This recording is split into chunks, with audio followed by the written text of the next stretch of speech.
2025, by the end of this year, we'll have reached 150,000, like 2 years ago that was 20,000. And so we've distributed that machine into Gaza hospitals, into hospitals in Republic of Congo and now in Uganda. That's Navjot Sawhney, founder of the Washing Machine Project and one of the most inspiring men I know. We build manual washing machines for people who hand wash clothes around the world. One of the other things that we found was that, people, they have a lot of pride, they're all handouts. And so it needs to be balanced. So ways that we can do and have been doing is through subsidies. You can do buy one, give one as well. People can buy outright through microfinancing as well. So one of the research that we did was the usage of our machine when someone is paid for it versus when someone gets it for free. And we found that people use it more often when they pay for it rather than get it. His mission has only just begun, and there's so many more people he can impact. 60% of the world that still have to get on their hands and knees and scrub each piece of cloth.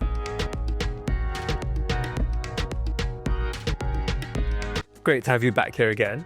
So it's been 2 years. Thanks, Amar. Yeah, man. And congratulations on the new space. Thank you. Third time on the podcast, right? Yeah.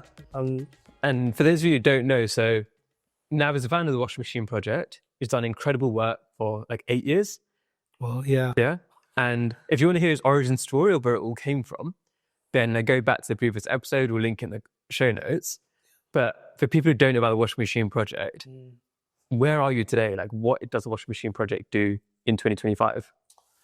So when I look at the Washing Machine Project, we build manual washing machines for people who hand wash clothes around the world. These are for 60% of the world that still have to get on their hands and knees and scrub each piece of cloth. This affects women and girls.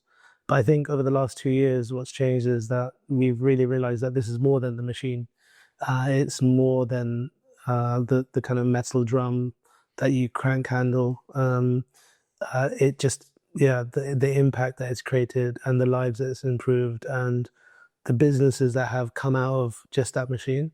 It's just been incredible to see. And then in 2025, by the end of this year, we'll have reached 150,000 lives. And 2 years ago, that was 20,000 lives. So it's been an interesting journey to get there. Obviously, in the last few years, that's a massive expansion. And as part of that, you've always been like super passionate about what you're doing. Like, it's obviously you care so much about it. But as a kind of leader and on that journey, right, there's one thing about when you're doing it for 20,000 people. When you're doing it for 150,000 people, you're going to have to change like how you act and what you're able to do, right? Yeah. How have you found that process of like being like the leader of a company that's impacting 150,000 lives?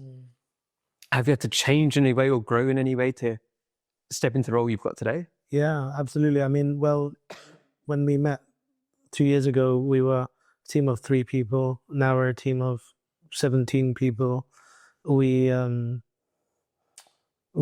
operated at that time across probably 8 countries. We're now operating across 15 countries.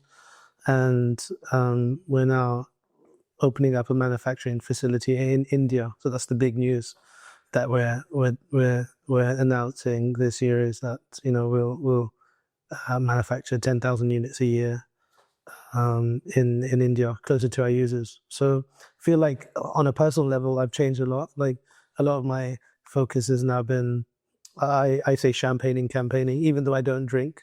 But yeah, it's really, my priority is to really get the word of the Washing Machine Project out there, get more resource into the business to grow it, and to be an advocate of our mission and vision.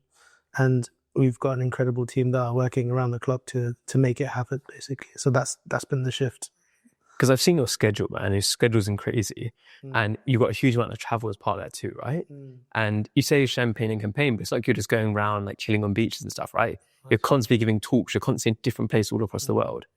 How has that been? Because it's a big adjustment too, to have all that travel, and even like the adjustment it has in your life, right? Because you don't have that same maybe routine that you might have had a few years ago. Yeah, it's horrible.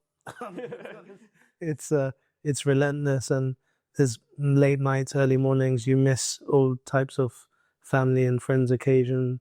You sacrifice so much, and it's really important to find what you love to do, and this is what I love to do, and this is what I'm going to do for the rest of my life. And yeah, for me, I think I realized at the start of this year that if I want to do this for a long time, I need to really focus on my health.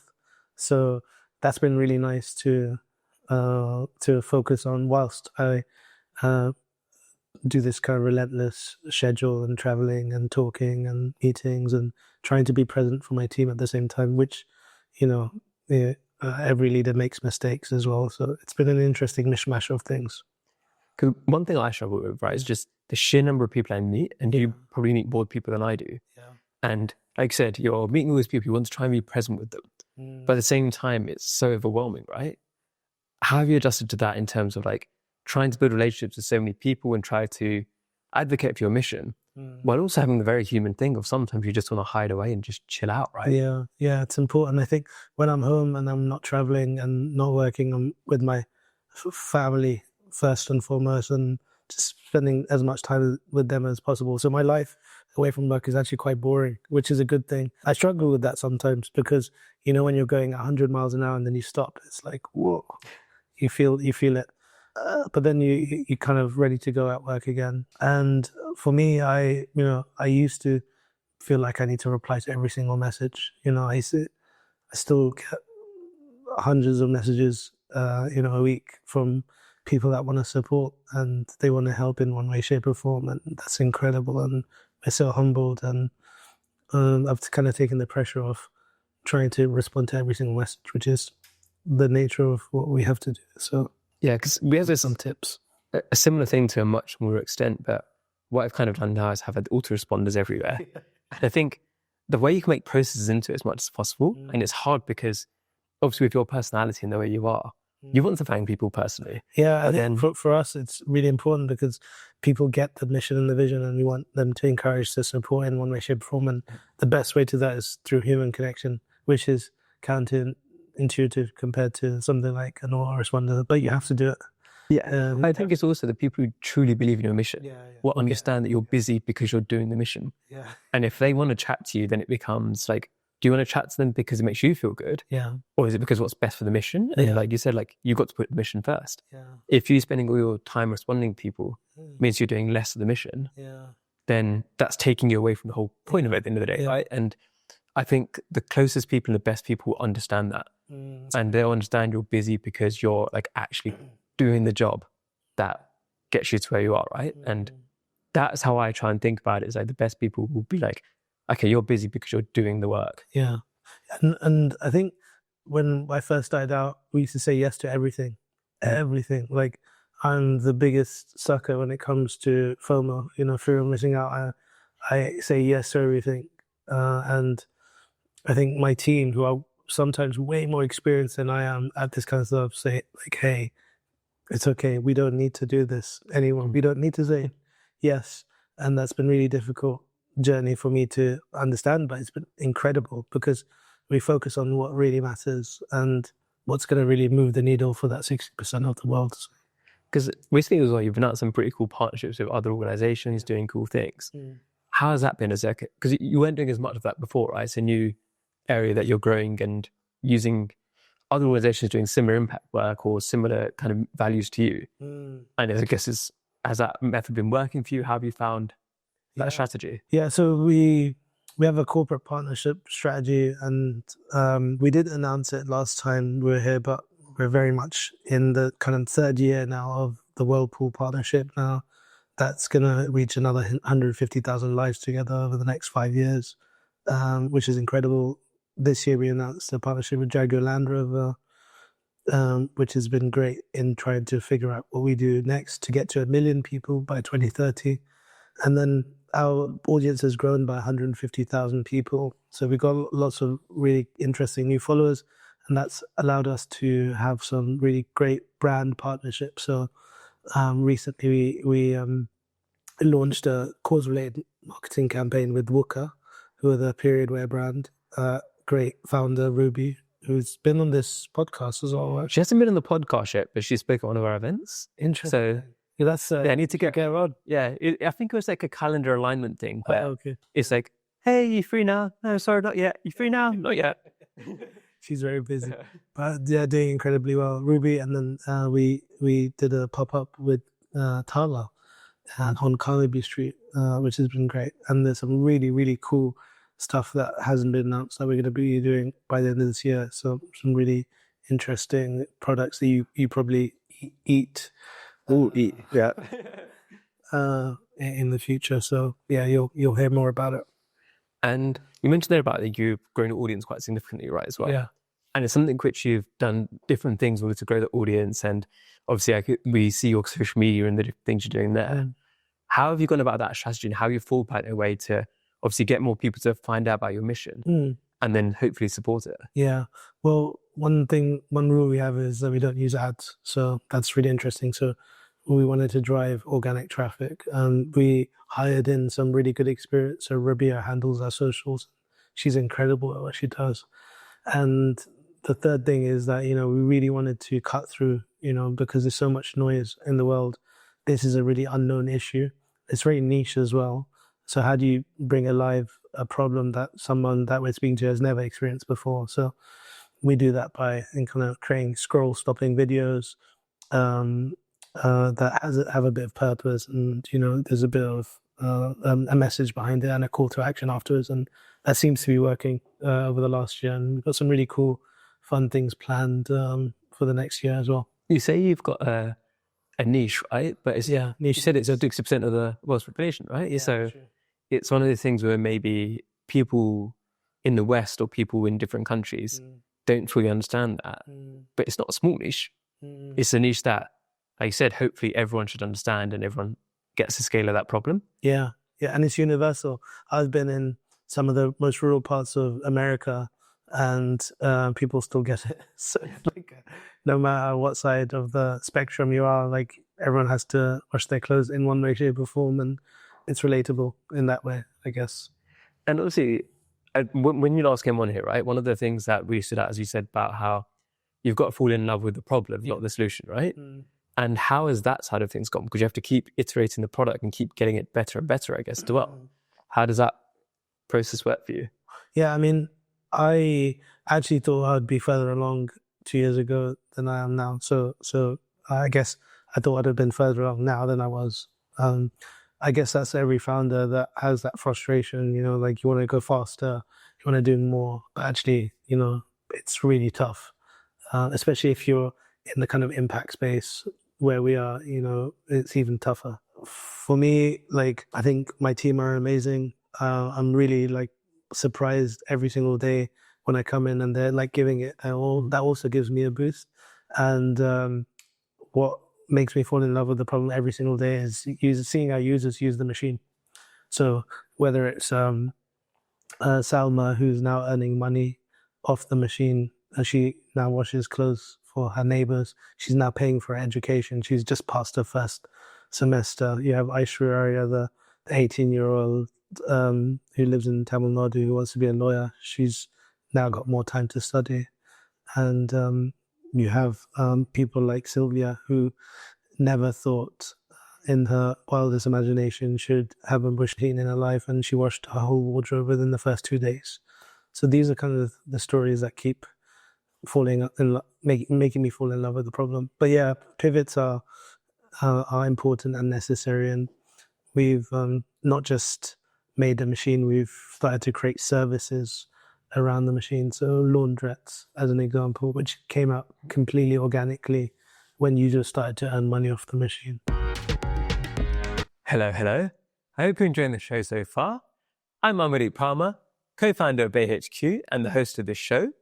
For those of you who don't know, BayHQ is the community for high growth Asian heritage founders and investors in the UK. Over 7,500 people have attended our events. 200 people have been through our impact programs. And obviously, there's been over 250 episodes of this podcast. If you want to join us and take part in the programs and come to the events, go to bayhq.com/join. We also just released our first ever book called Startups for Outsiders, which you can get on Amazon now, and the link is in the bio. Hope to see you soon at our event. Hope you enjoy the rest of the episode. You mentioned about the very different stories of people who are using the machine and like how they've gone about it. Yeah. And obviously, if you're like your distribution model, and you said you're in 15 countries now, right? Yeah. How does it work in terms of like, how do you decide where to target, which machine should go where, how many machines there should be in different areas? Like, can you talk us through that? Because I know it is like quite diverse and complicated. We looked at this a couple of months ago, and we get hundreds of requests for machines all around the world. And over the last couple of years, we've had probably around 20,000 requests for machines from about 150 countries. So Yeah. so we're, at this scale, we can't service those requests. Where possible, we try and partner up with large NGOs like the UN or small grassroots organizations that really know the problem. They have the trust of the community, and they know the language. And then we prioritize areas where we're already present in. So, for example, whether it's in India or East Africa or South America, Mexico, for example. And we base our distributions on need. So we do like a needs-based assessment.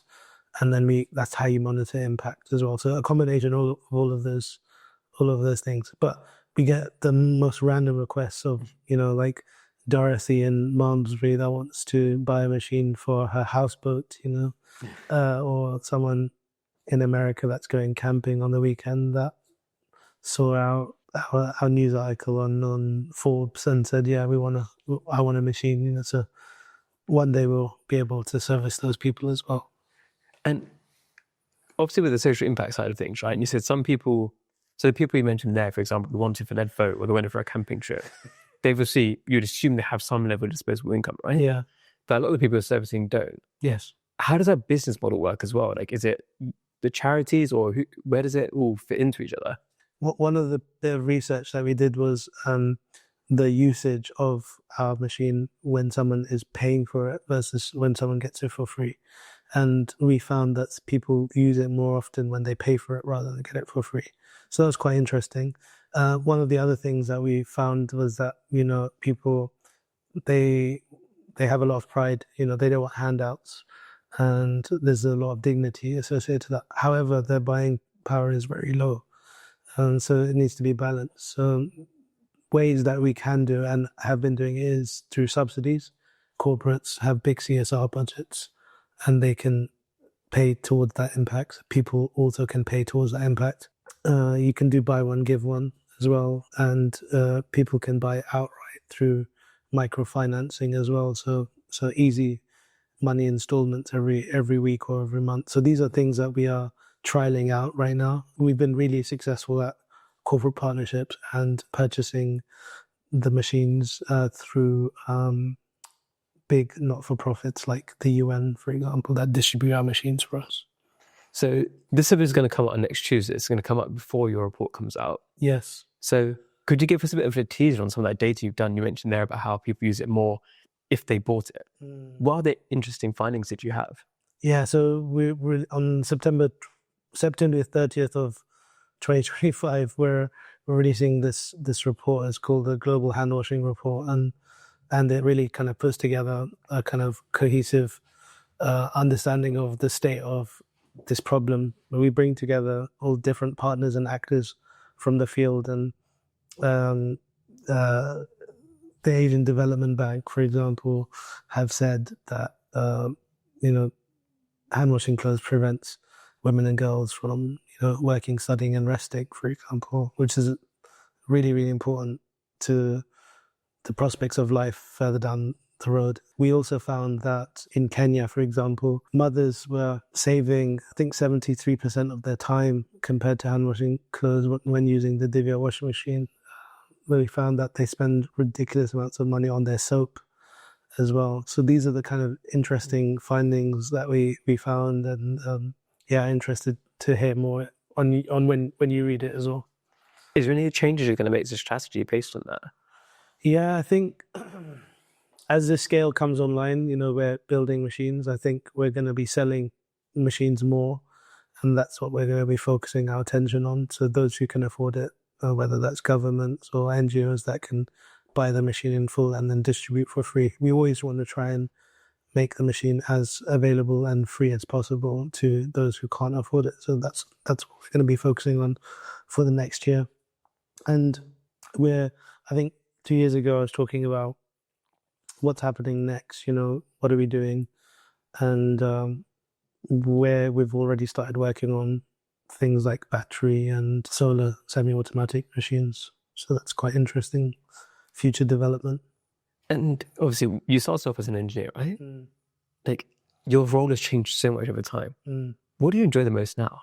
Like, what's the bit that, obviously, hearing the stories is going to be your favorite part, of course, right? But of the bit where you, like, oh, today I get to do this. What's that day like? Yes, this is like my day. Yeah, I mean, I always love to speak to our users and see the users use our machines and get the stories back. So that's like dopamine hit, you're like, wow, this is amazing. I really love engaging with an audience, and you can see in someone's eyes when someone gets the problem. I'm like, they're in, and I've always said that's where I love to do my work, and you'll have seen me do that a lot more in the last year. But it's funny, 2 weeks ago we were in a new partner prospect. We're meeting the CEO. Like, they said, yes, we want to work together for the next year. Great, like, big partnership is going to have a massive impact. And I got like this massive rush of energy, and I was like, wow, this is what I like. So I think it's a mix between, like empowering a crowd and finding a new audience, users, but also trying to get more money into the organization as well. I think one of the things that people obviously see from you, right, if they already know who you are, they've already seen some of your story, they're going to just see like how out there you are, right? That you've been able to, washing clothes in the river and these kind of things too, right? Yeah. And sometimes if people think what happens to people is like, oh, I could never be like that, right? I could never have that confidence. But do you think that's something which came naturally to you, of how have you grown that confidence over time? Yeah, I mean, I have the least confidence in my team. My team has to say, come on, now we can do it. And that's what pushes me. But I think, like when you find your passion and your purpose and you're able to help the world in some way, it kind of like, it's that ikigai phenomenon, it gets easier. So, really trying to put yourself out of your comfort zone. I think, we've, in the past, as society, we've been very kind to ourselves. Like, it's okay, don't worry, you'll be okay. But actually, sometimes you need a bit of a kick and just say, go on, like, do it. What are you waiting for, kind of thing. Yeah, don't take yourself too seriously. You mentioned the team a few times, right? And you said how when you last came on, you had about 3 people, and now you've got about 17. Yeah. And one of the scariest parts for 7 people too is, especially in something so mission-driven as you, yeah, to have to trust that team to like fulfill your mission, right? Yeah. How are you selecting those people? How are you selecting those people like, yeah, I can trust my baby and this thing that matters so much to me. I trust you to be able to work on that, and you can do the best job. I mean, we go through a really like interesting hiring process. So it's 5 stages. That was actually like over time we've done it that way. Because we got like, I think on one job opening we got like 150 applications, and 100 of them were like pretty bad. So we made the standard quite high to get through essentially. But it's a really enjoyable process. Like, you feel like you get to know someone on the journey, and then we really give them a chance to say no, at every turn, like, and that's really important to find someone that's values aligned. And then you kind of just have to keep reminding yourself that, like, they're the best person for the job. Just let them get out of their way, and then it's important to be very aligned on your strategy. So making sure that everyone's a part of that strategy, they have ownership of that strategy, and they'll deliver on that strategy. So I think it's the combination of values aligned and kind of strategically aligned as well. Otherwise, you'll get people doing some crazy things. Is there anybody you think that you hired too late? Where in hindsight, once they joined the team, like, we should have had somebody in this shop for like way earlier? Yeah, it's a good question. Trying to without offending anyone. It's more where you think like, oh, if we had this person a year before, Yeah. it would have helped us so much quicker. Yeah, I think, but this is just all resource constraints. But, you know, as the partnerships were increasing, we didn't have a partnerships manager, you know, so when our partnerships manager came in, more partners came in. So it's like, it's a chicken and egg situation. So, yeah, I think with each person and each hire brings so much energy, but it also comes at a cost of resource away from impact, which is a tension in this space. You know, like I think team size isn't the definition of the success. Is how many people that you can impact around the world. I've seen teams that are much smaller than ours that impact way more people. So it's a tough one to grapple, I think. And your team's hybrid as well, right? Some people are in London and meet up in person, and others are in like other places. Yeah. How did you go about think about that strategy? Yeah, I mean, so we have a Bristol office, and we have a workshop there where people from the R&D team work. We have a London headquarters, so to speak, and then we have people in the field. So we have employees that work in India. We have partners that work in Mexico. So we I think we're really flexible in that way. Bristol's a great place for engineering. You know, I work there at a large appliance manufacturer, and I knew that would get really good talent. And I've been surprised that especially the Gen Z or Z community, that they from around the UK, they love to come to London to work. It's like the tick box exercise of, you know, I want to go to London. Like the Americans go to New York, you know, or California, you know. Yeah, so I've been looking at that with interest of who we can pull to London. And some people have moved from across the UK to London for the washing machine project, which I think is crazy, but really humbling as well. And with your role, right, too, because you are traveling so much, right? How do you manage that communication with the team and, like, so keep that strategy aligned? Yeah. When you're in Mexico 1 week and then you're here 1 week and here 1 week. Yeah, I mean, this has found a bottleneck as well, right? So I'm trying to like move away from me making all the decisions, which is really not needed, and empowering other people to make decisions. And I think that's important to do, you know, because they're the best people for the job and they can make the decisions. And like, looking forwards as well, as you've said, you mentioned earlier about how you're looking for 1 million people, right, to impact. Have you got a rough target set for that when you want to achieve that? 2030 is what we're hoping to achieve that. So 5 years from now. Okay. So if you come back on again in 2 years' time, Yeah. are you coming back 2 years' time, right? Another 200 episodes. Yeah. What target would you like to set yourself? Because what we'll do in 2 years' time, we'll have a little TV screen up here and we'll play like, oh, when you were last here, you said this. And we can see like, have you achieved it or not? I think so. Where at the end of 2025, we'll get to 150. 2 years, so we'll get to 500, I think, pretty comfortably. And what do you think you need to do in order to get there from where you are today?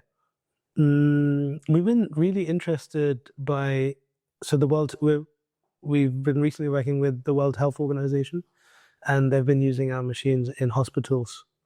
And so we've distributed our machines into Gaza hospitals, into hospitals in Republic of Congo, and now in Uganda. And that increases the impact numbers big time, because, you know, so many people benefit from the use of hospital washing machines. So I think our focus is to get the machines into more communities.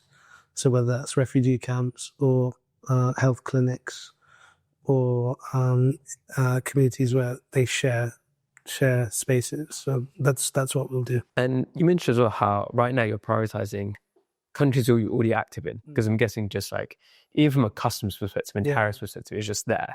Yeah. How do you then look at when to next expand to other areas? Is it like a process you drive by, or is it more when opportunity is there that it makes sense to? Have you got a decision? Very much funding driven. So like, if there's a partner or a funder in the country in question that we're not present in, can they help us access that country through scale, whether that's getting the machines into the country, so government support in that way, whether it's getting the machines to the end user, servicing, finding the users, those are the support mechanisms that we need. So yeah, for example, we're about to announce a partnership with a big FMCG, very, very amazing ethical brand. And we're going into a new country for that. We've never been to that country before, and that's because they wanted us there, and they're helping us get us there, essentially. And like over the last few years, right? Yeah. You're constantly getting awarded this and awarded that, and in this newspaper and that newspaper. And then like I'm like, oh yeah, I know that guy, and like tell my friends, yeah. And then like, that's amazing. Thank you. One of the most important things about that, and we chatted about this before too, is that you're not driven by that. And it's one of the things we see, right? It's like, are you driven by those accolades, or are those accolades just helping you to get the mission you want to achieve? And like, how do you think about that in terms of like the media and things like that? How does that help you on your mission? And how does these awards, like, which ones have been most effective at actually driving more funding and more impact for you? I've always been uncomfortable with accepting accolades. You can see with my acceptance speeches, I always cry on the stage. But it's a means to get to more people. And so I accept it with grace and humility. And I'll always be appreciative of all the support that we get. And I sometimes feel really guilty because there's so many people around us giving us support, like our team, that, you know, don't really get the credit. But this is coming out in a couple of weeks. So next week, my colleague Jack, who is the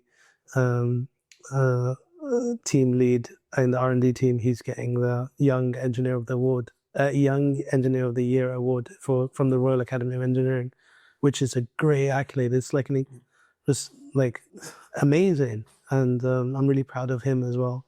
So yeah, as long as it gets more eyes on the washing machine project, I really don't mind. And what's really helped us recently is the BBC documentary that's come out, which has been incredible. We've just in 2025 we've had a partnership with JC Decaux, who've been a blanking partner for us, and one of our billboards was spotted by our prospective partners that we're going to announce at the end of this year.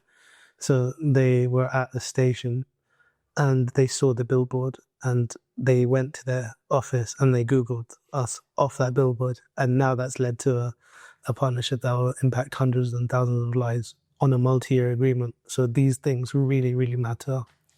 And it's interesting, like you say, because obviously you have a large social media presence and stuff, but it's that physical billboard that made a difference there, and the documentary and it's an interesting dynamic sometimes where you have the people in the social media influence world, they're like, oh, billboards are outdated and like TV's outdated. And then you have the other side. And for example, with you guys, it's like you're using both strategies. It's not either or, right? Yeah. And when you're trying to pick resources, because obviously it's a decision, right? Having a billboard, even if it's a partnership, you've still got to go into those meetings. You've got to have a team member to like make sure that everything is correct. And the creative around it, right? And how do you go about trying to make sure that you're using the marketing in the best way, or the resources you have in the best way there? Yeah. I mean, so we only have 2 people in our marketing team, Rob and Rabia, and they do so much. We say yes to a lot of opportunities that come our way, and we've been really... Do you say yes and they're like, It's a constant tension on a Monday morning meeting, yeah. But they see the impact that their work has had, and that is having, and there's value in that. So yeah, I think over time we have to be a lot more intentional. You can't be in like 2 places at once. So like where can we focus our energy? So yeah, we're really lucky that it's been working so far. The multifaceted strategy that we have so far. And like, just before we go into like quick fire questions, if you could talk to yourself from 2 years ago, and you've learned some painful lessons the last couple of years, of course, what do you wish you could tell yourself 2 years ago to try and take you on a different strategy earlier, or a different path earlier? Would there be any advice you'd give yourself? Yeah, I mean, I was a bit worried 2 years ago. I think I thought that there wasn't really a way through, and like it'd be tough to get there. But actually, it's been okay. It's okay. It'll get okay, and it's only going to get better. You just have to enjoy the journey. Don't take yourself too seriously. Awesome. So it's always a pleasure to spend time with you as well. And it's also going to be interesting for the audience and feedback on this from the audience. But like, because I know you a lot better now, right? For me, this is a lot more fun because like I know you, I can have a laugh with you.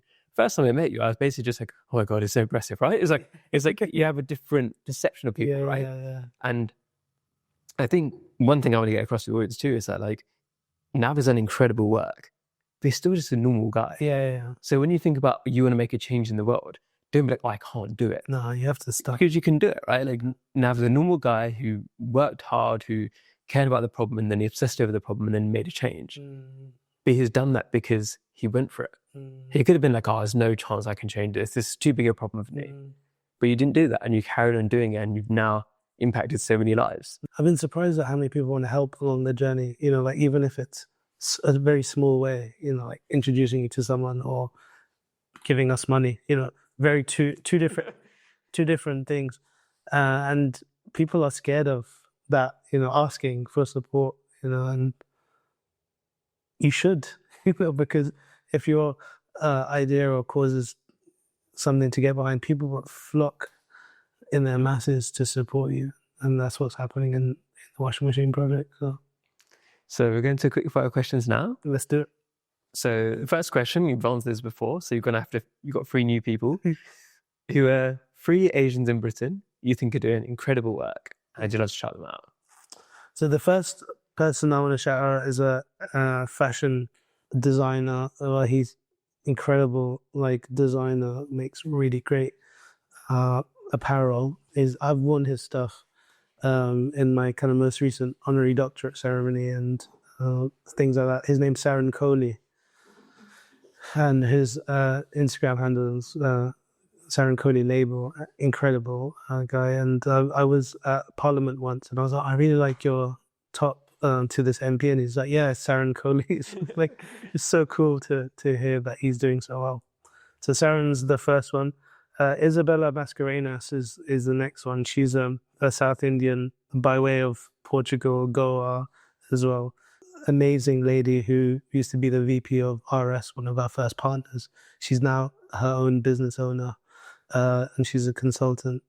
She is very purpose driven and does incredible work in the D&I space as well. So Isabella Mascarenas, and the last person I wanted to shout out is Tan Karathas, who's the head of partnerships for JC Decaux.